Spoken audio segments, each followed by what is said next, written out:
Welcome to Armstrong Lake. We're northwest of Sudbury. It's a lake I've never been on before. I know there's a dam somewhere on this lake, and it's pretty apparent now that you see all these stumps ahead of us from the flooding that happened after the dam was built. So we're going to paddle around and see what we can see today. Armstrong Lake has fairly clear water, and it is very shallow, with underwater obstacles visible near almost every shoreline.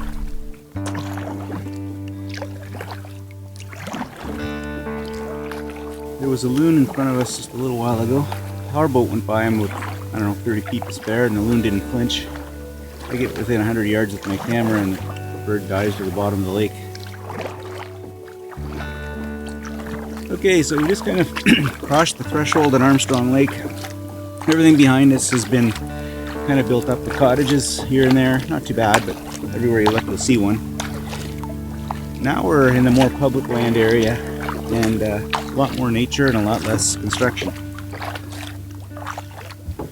If you're an angler and you're bringing your power boat out here for the first time, I'm going to advise you to go very, very slowly until you know where you're going, because there's a lot of shallows, a lot of stumps, deadheads, a lot of rock, and they're not all marked, but these are here. Today I will paddle a little over 12 kilometers or 7.5 miles round trip. Pretty much every inch of shoreline has dense forest right to the water's edge. Alright, so the further west we get into Armstrong Lake, the more interesting the shoreline becomes. We've got a lot of beautiful pines, some spruce, kind of hilly terrain. I haven't seen anything that would look like a campsite yet, or make a good campsite. The lake's interesting.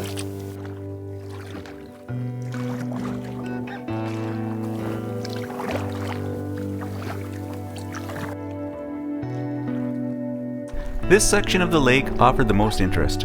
Large trees, different types of rock, and an abundance of underwater structure.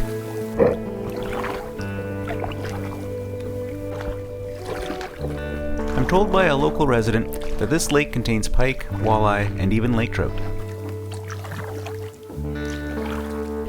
About 5 kilometers in, I looked for a place to park the kayak for a bit and have something to eat, but not before I took advantage of the shallow water obstacle course. Armstrong Lake has been controlled by a dam for decades, but back around 2017, the original structure was replaced with a newer version.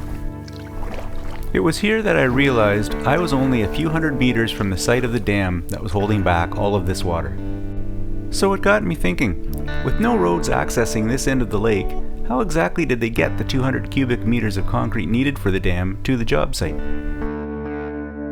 Well, thanks to YouTube, I later learned that a helicopter made over 200 trips carrying 5,600 pounds of concrete at a time.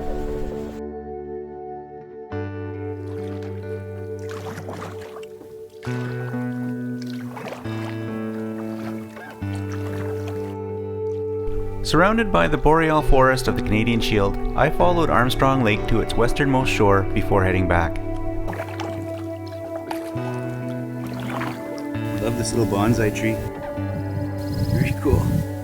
Continuously sheltered from winds, and with plenty to see both above and below the water surface, the western half of this lake is a paddler's paradise.